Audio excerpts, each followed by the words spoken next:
Je suis né au sein d'un jeune couple heureux à Cleveland, dans l'Ohio, à la fin de l'année 1944. Mon père était ingénieur en mécanique et ma mère était secrétaire, dotée d'un talent artistique. J'ai été suivi 18 mois plus tard par mon frère John III.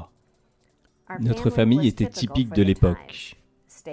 Une mère au foyer, un père travailleur, et nous vivions en appartement, un déménagement à chaque mutation de mon père.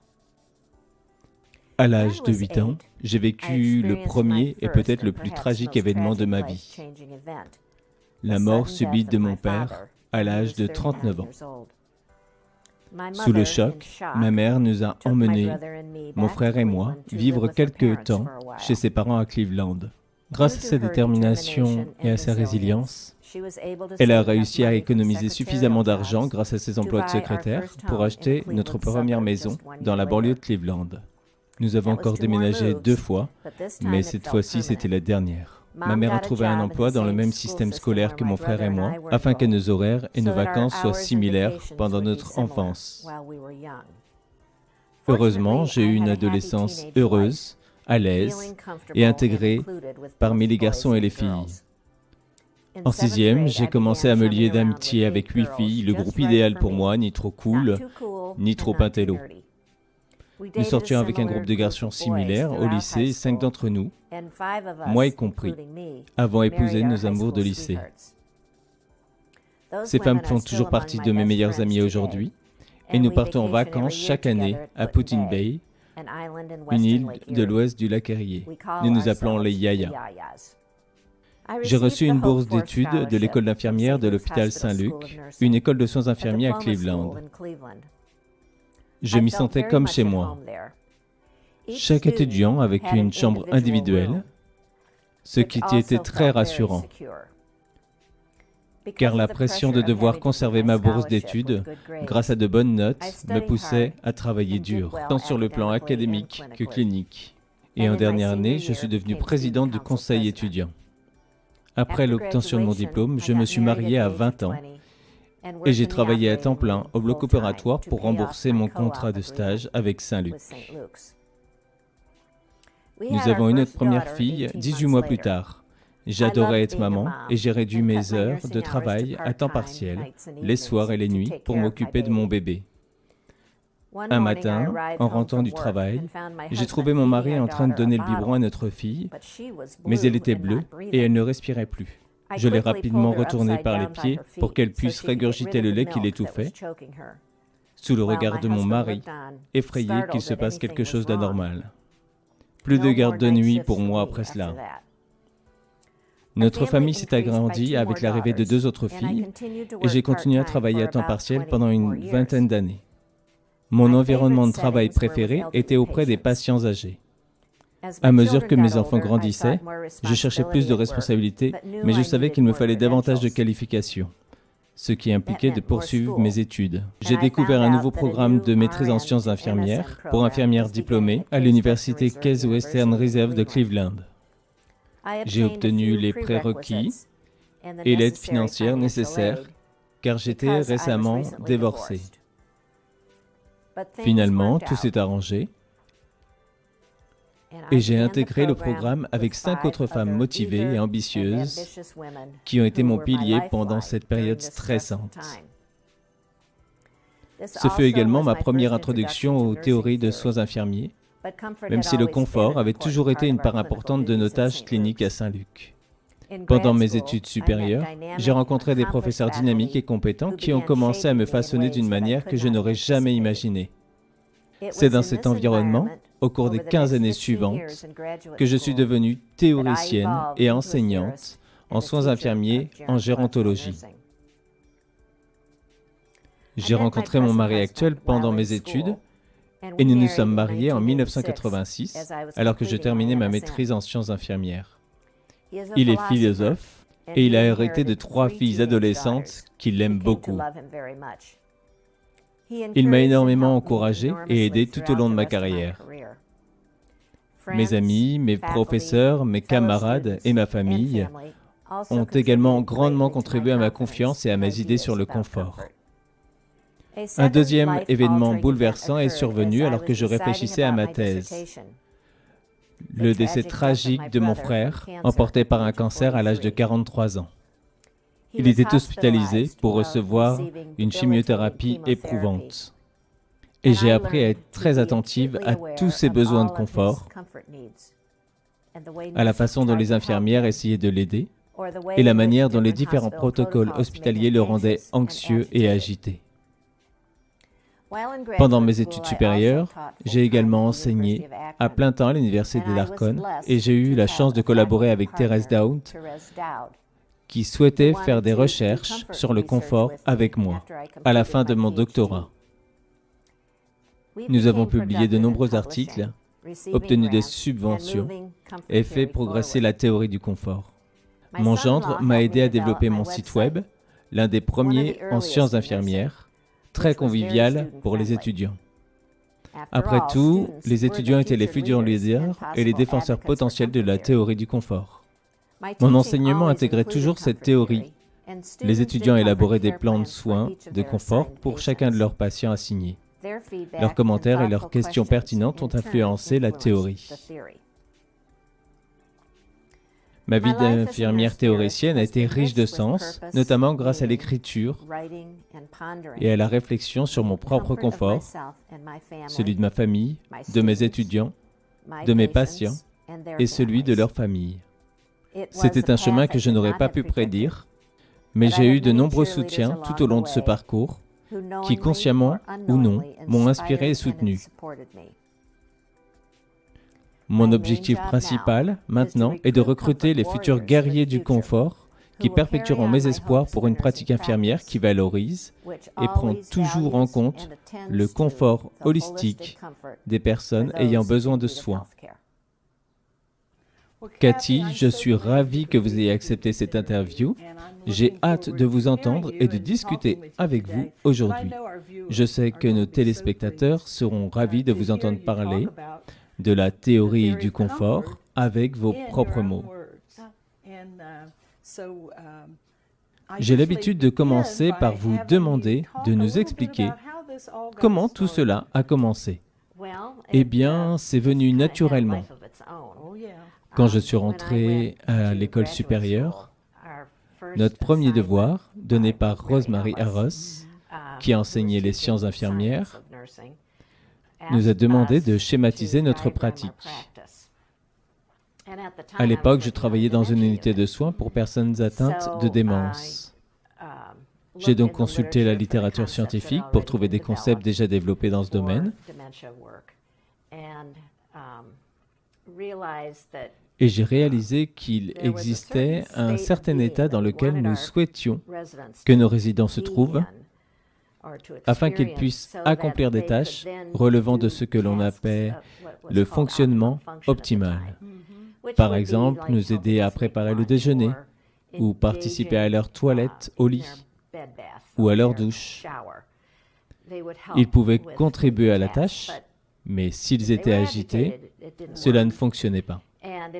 Leur agitation risquait d'agiter également les autres résidents de l'étage. Nous nous efforcions donc de les maintenir calmes et dans un état où ils pouvaient simplement déambuler et discuter agréablement entre eux. Pour mon schéma, je voulais nommer cet état de satisfaction. Après y avoir longuement réfléchi pendant quelques semaines réellement, j'ai trouvé le concept de confort. Juste ce mot. Il s'intégrait parfaitement au schéma et décrivait l'état dans lequel nous souhaitions que les patients se trouvent la plupart du temps. Case Western Reserve, où j'ai fait mes études supérieures, nous encourageait toujours à présenter nos idées. Alors j'ai commencé à présenter mon schéma et un jour, une personne dans l'auditoire m'a demandé si j'avais fait une analyse conceptuelle du confort. Comment définiriez-vous le confort ? Je n'y avais pas vraiment réfléchi. Je pensais que tout le monde savait ce qu'était le confort. Mais j'ai pensé qu'il valait mieux être un peu plus précise. J'ai donc commencé à rechercher la signification du confort dans la littérature. Après quelques années à examiner toute la littérature de différentes disciplines, y compris les soins infirmiers, je suis parvenu à identifier 3 sortes de confort différents, 3 types de confort différents. J'ai appelé le premier le soulagement, qui correspondait en grande partie à ce dont parlaient les manuels de soins infirmiers. Un patient a besoin d'être soulagé d'un certain inconfort, souvent de la douleur, mais aussi de l'anxiété ou de la solitude, mais ils ont besoin d'être soulagés de cela.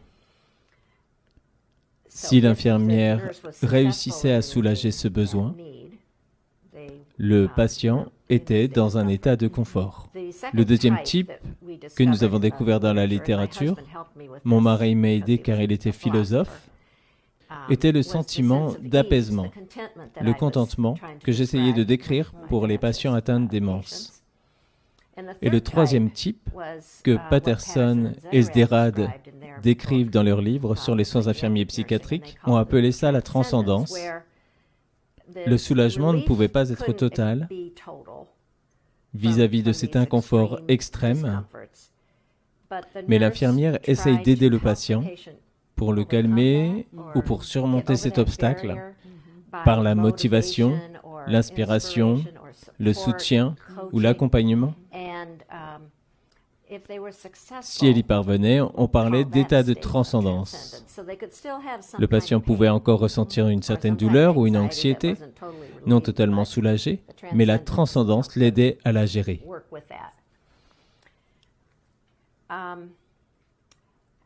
J'ai à nouveau présenté ces 3 types de confort dans plusieurs conférences et au beau milieu de la nuit, l'idée m'est venue que ces 3 types pouvaient se manifester à la fois physiquement et mentalement.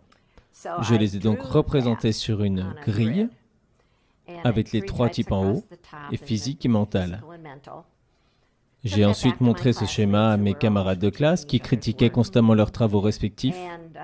L'un d'eux m'a dit « ce n'est pas très holistique, juste physique et mental. Ce n'est pas comme ça que les infirmières parlent d'holisme. Tu ferais mieux de revoir la littérature. » Encore. J'ai encore pris 1 an, mais j'ai finalement trouvé 4 contextes d'expérience que j'ai appelés physiques et qui seraient reliés au diagnostic et les sensations physiques, psycho-spirituelles, socio-culturels et environnementaux. Ce sont donc les 4 contextes. Les mettre ensemble m'a permis de définir le confort. C'est une définition technique qui englobe tous les contextes et tous les types de confort. Sur cet origami, les 3 carrés verts représentent les types de confort, l'apaisement, le soulagement et la transcendance. Les autres carrés représentent les contextes. L'avantage de considérer cela comme un état de confort total est que l'infirmière peut intervenir, par exemple, pour soulager la douleur ici et l'anxiété là. Et cette intervention peut avoir un impact sur l'état de confort global, augmentant ainsi le confort holistique, s'accroît, même si toutes les différentes parties du confort ne sont pas abordées dans une seule interaction. Pouvez-vous préciser quels sont les différents aspects? Les 3 carrés représentent le soulagement, l'apaisement et la transcendance. Et les 4 carrés orangés représentent les dimensions physiques, psychospirituelles, socioculturelles et environnementales.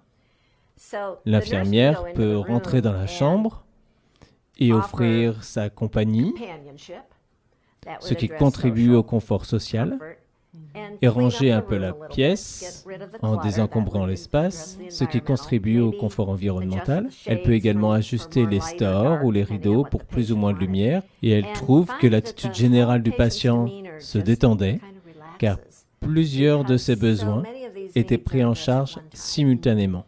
Et c'est très efficace. L'infirmière peut le faire, par exemple, pendant qu'elle administre un médicament. Bien sûr, et nous le faisons, n'est-ce pas? Oui, je pense que les infirmières expertes le font intuitivement, car elles savent que les soins infirmiers ne se limitent pas à des tâches. C'est le lien interpersonnel que l'infirmière essaye d'établir dans la situation.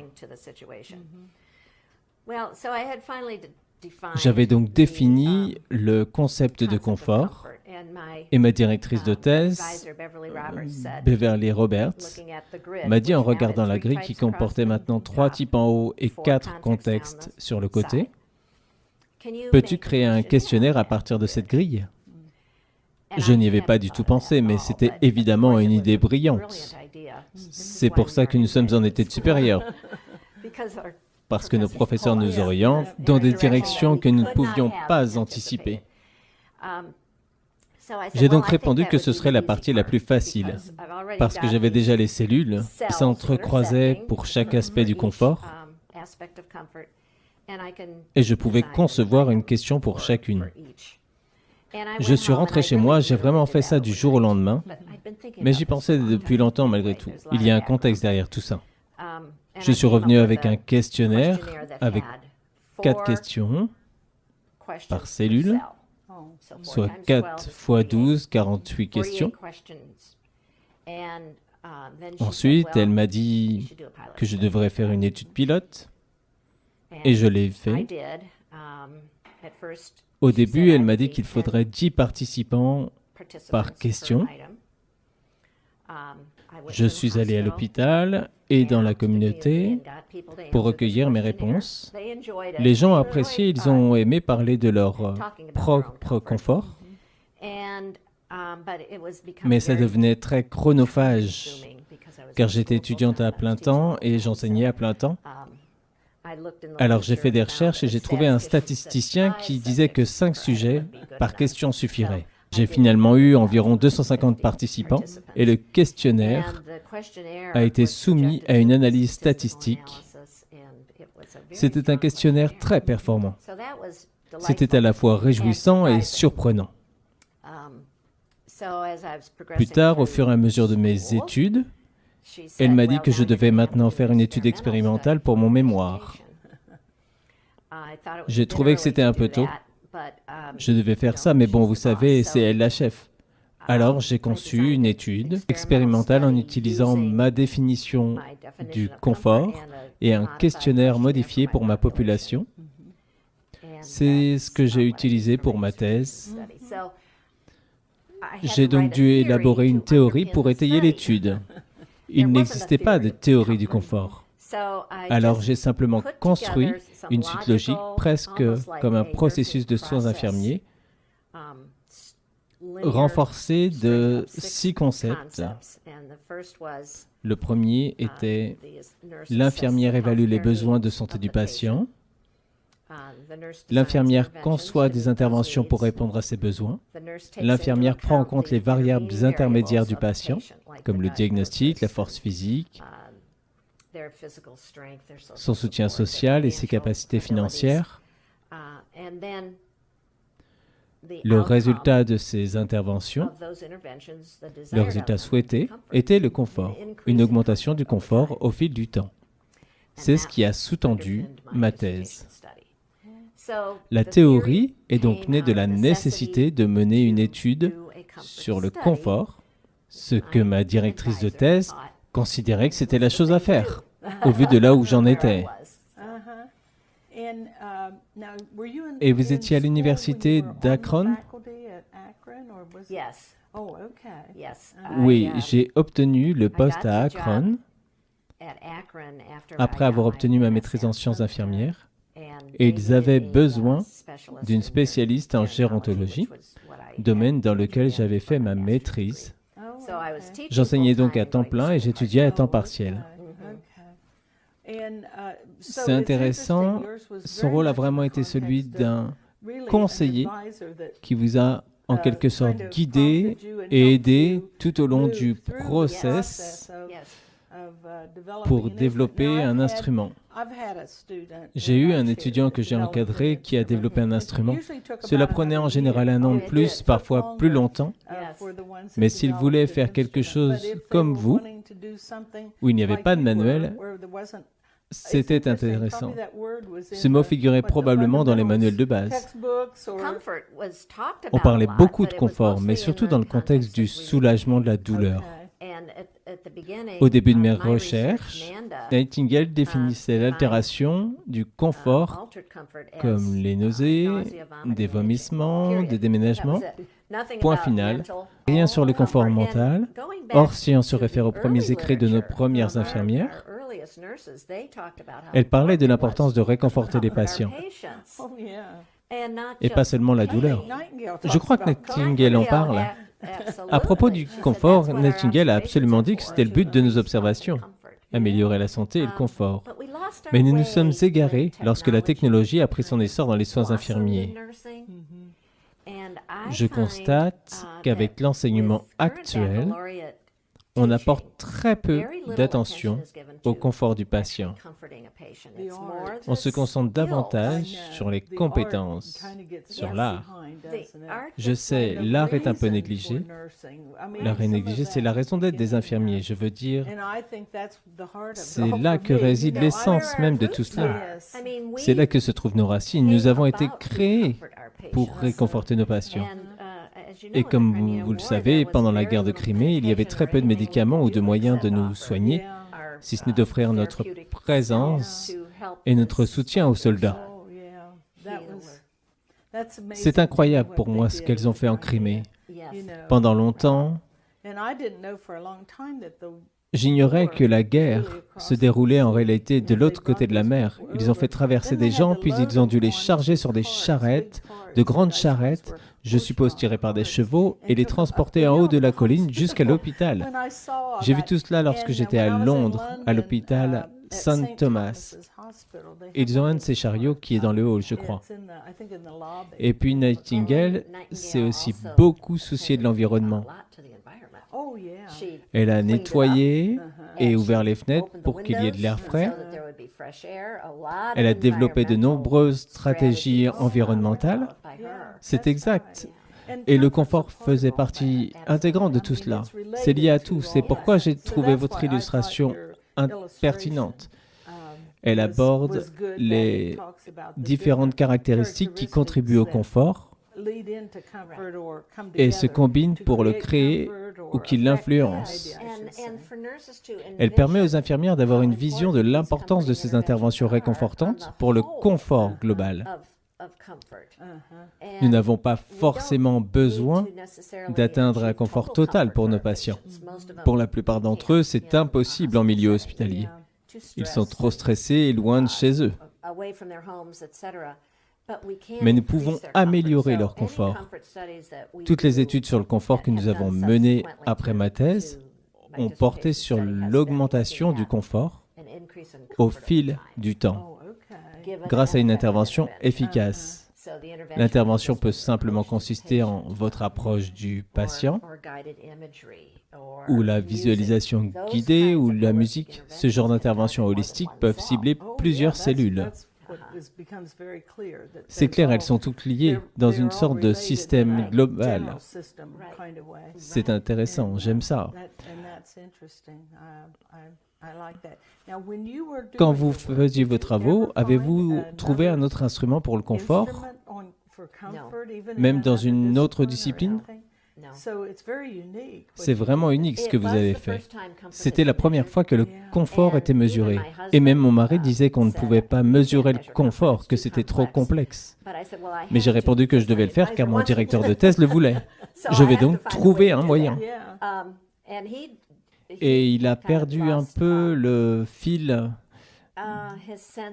le sens de ce que je pouvais accomplir, parce qu'il pensait que c'était trop demandé. Mais la façon dont elle m'a fait diviser la tâche en parties logiques et l'aborder progressivement, ça s'est développé.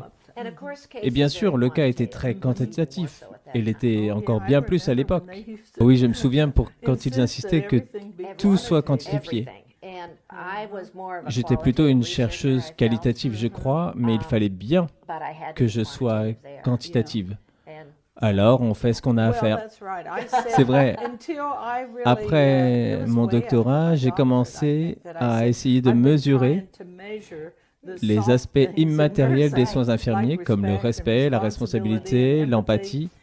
Je menais toutes ces recherches quantitatives, à moins d'avoir un ou deux instruments capables de saisir l'essence de ces aspects. C'est impossible. Une fois qu'on a défini un concept, surtout sur une grille, vous pouvez l'adapter.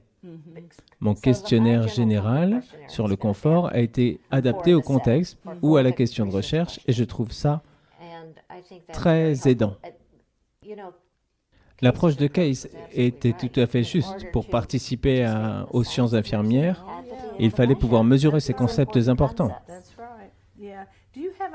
Avez-vous une idée du nombre de personnes qui ont utilisé votre instrument pour d'autres études?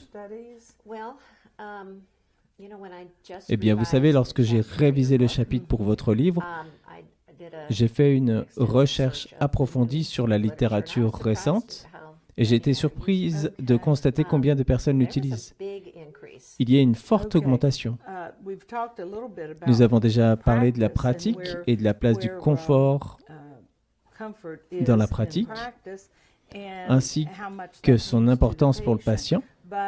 Mais je m'intéresse à d'autres aspects des soins infirmiers, comme la formation ou l'administration, ou d'autres domaines où il peut être utilisé.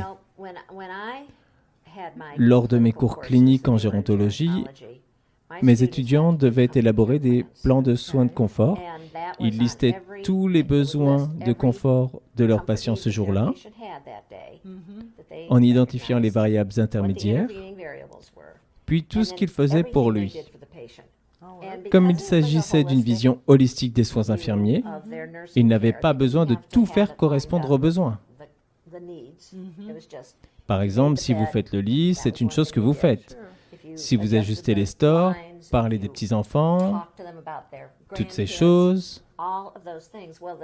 Les étudiants adoraient s'attribuer le mérite de tout ce qu'ils faisaient. Ces plans de soins de confort étaient donc assez faciles à réaliser pour eux. Et il y avait aussi des signes indiquant que leurs interventions avaient fonctionné. Voilà pour la dernière colonne. Comment savez-vous si leur confort s'est amélioré ou s'il y a des signes que cela n'a pas fonctionné?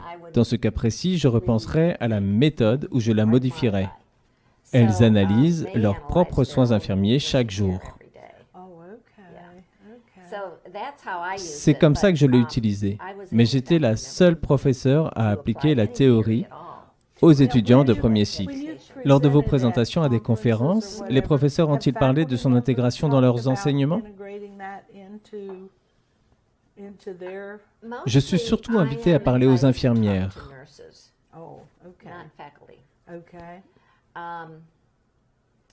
Donc dans des hôpitaux et d'autres établissements de santé, des systèmes de santé, j'ai parlé à beaucoup d'administrateurs parce que j'ai ajouté un concept à la théorie, l'intégrité institutionnelle. Je voulais que les administrateurs de ces systèmes hospitaliers valorisent le temps que les infirmières peuvent consacrer aux familles et aux patients pour améliorer leur confort. Les infirmières disaient « je n'ai pas le temps ». Mon argument était que c'était vraiment efficace une fois qu'on s'y habitue et qu'on utilise de manière plus approfondie. Les gens pensent toujours qu'utiliser la théorie, c'est l'appliquer systématiquement à toutes les tâches. Mais pour celles qui ont besoin d'un accompagnement supplémentaire ou un soutien supplémentaire, peut-être une intervention chirurgicale stressante est prévue et la visualisation guidée serait appropriée. L'administration devrait en tenir compte et accorder aux infirmières le temps nécessaire pour un accompagnement plus personnalisé. La satisfaction des patients est un bon indicateur de l'intégrité institutionnelle et ces données sont déjà collectées. On pourrait donc corréler votre intervention le confort accru des patients et leur satisfaction. La satisfaction des patients retient beaucoup l'attention des administrateurs. Oui, des responsables des relations publiques. Ils collectent déjà ces données. Oui, je l'ai fait un jour par semaine au centre médical de l'Université Tennessee à Knoxville. Ces 2 dernières années, j'étais à l'IUT et j'ai observé tout cela. Nous mettions en œuvre une pratique basée sur la théorie en nous inspirant des travaux d'Hélène Erickson. L'infirmière en chef avait identifié ce besoin et je suis intervenue comme consultante pour l'aider. C'était passionnant, formidable, j'ai adoré. Nous avons constaté une diminution du roulement du personnel infirmier et une satisfaction accrue. Enfin, oui, la fidélisation des infirmières est un autre indicateur très important de l'intégrité institutionnelle. Maintenant, quand vous faites ça et que vous rencontrez un administrateur, le trouvez-vous réceptif ou... Ah oui, c'est eux qui ont donné leur accord pour que je sois là au départ. Et souvent, c'était lié au fait qu'ils voulaient obtenir une récompense, comme le statut d'hôpital magnétique ou le Gold Award. Donc leur superviseur leur disait généralement « Nous devons obtenir une récompense pour figurer sur la liste des meilleurs hôpitaux et le statut hôpital magnétique est l'un de ces critères. » C'est un projet énorme, mais on a pensé qu'avoir un cadre théorique facilite les choses. Tout le monde est sur la même longueur d'onde. C'est vrai, le langage est le même. Et si les gens pouvaient voir cela, cela améliorerait vraiment la communication. Et les administrateurs apprécient le fait que nous considérions l'ensemble de l'institution, pas seulement les soins aux patients et pas seulement le confort des infirmières, mais que nous examinons comment cela profite à toute l'institution. Donc, ajouter ce concept, c'est vraiment utile pour attirer l'attention de l'administrateur. Il y a en fait une série du fitness que j'utilisais quand j'enseignais. Je n'ai pas participé à son développement, mais en particulier la vidéo de Roy intitulée « L'excellence en action ». Je ne sais pas si vous l'avez vue, mais c'est une vidéo sur l'application des travaux de Roy dans un hôpital de New York. Les médecins y parlent de l'utilisation du cadre de Roy et l'administrateur de l'hôpital, qui est lui-même médecin, en a parlé également dans cette vidéo. J'ai toujours aimé que les étudiants voient que l'adhésion de tous a été un grand pas en avant pour l'ensemble de l'hôpital pour leur dossier. Un système auquel j'ai collaboré impliquait des ingénieurs, le personnel d'entretien, les diététiciens, la pharmacie. J'avais préparé une présentation adaptée pour chacune de ces disciplines, puis nous nous sommes réunis pour partager le vocabulaire, les objectifs et les différentes stratégies à mettre en œuvre pour améliorer le confort. Le confort de l'expérience. Je comprends tout à fait ça car lorsque j'étais au centre médical, les assistantes sociales, les nutritionnistes et d'autres personnes ont commencé à me contacter pour savoir si elles pouvaient le faire aussi. J'ai répondu sans hésiter, absolument. J'ai donc accompagné différentes équipes. Je n'ai jamais réussi à convaincre les médecins, mais le reste de l'équipe, et notamment la personne qui collectait et traitait les données des patients, a vraiment adhéré au projet. Je ne me rappelle plus de son titre, mais c'était fascinant. Elle était ravie que je m'intéresse à ces données, car souvent, personne ne s'intéresse à ces données.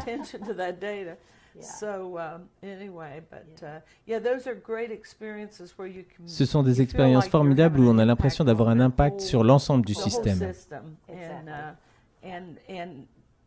Les patients, mais aussi les infirmières, tout le monde en profite.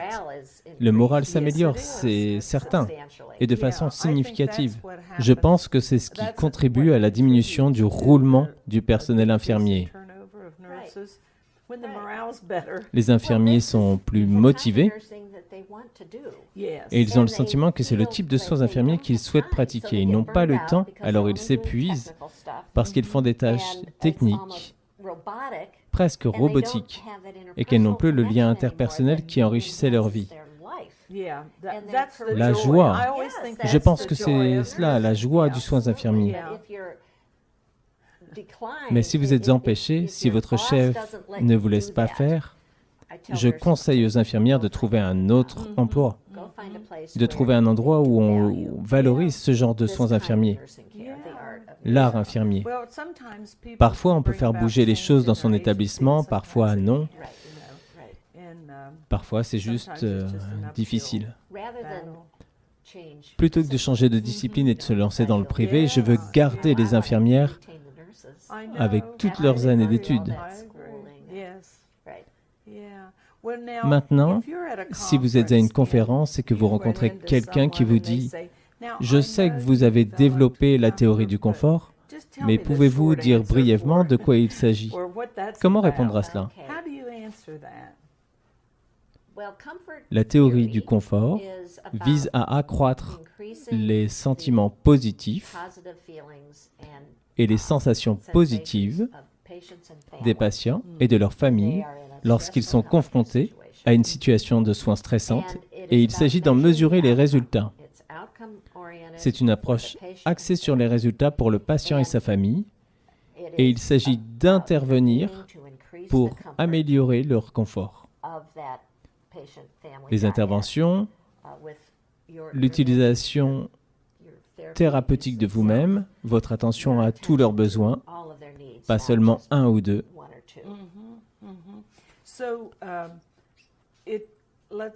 Cela permet à l'infirmière d'agir intentionnellement lorsqu'il s'agit d'ajuster un rideau ou un store.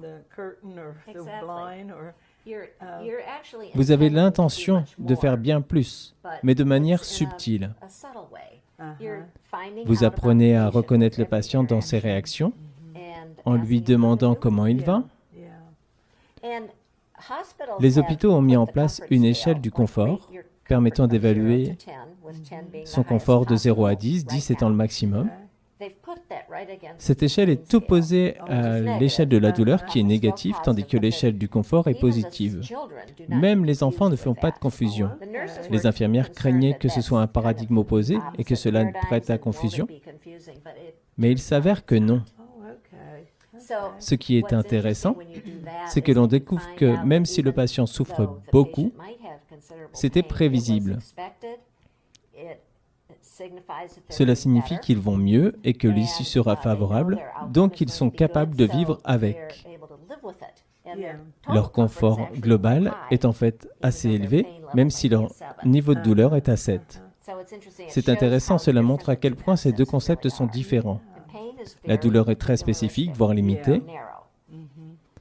Le confort inclut le soulagement de la douleur, mais ce n'est pas tout. J'apprécie vraiment que vous ayez accepté de faire cette interview. Ce fut un réel privilège pour moi, merci beaucoup. Je suis ravi que nous ayons pu faire cela. Les lecteurs, les auditeurs et les téléspectateurs du monde entier pourront en entendre parler avec vos propres mots. Je suis sûr que ça les aidera à envisager le confort sous un angle différent.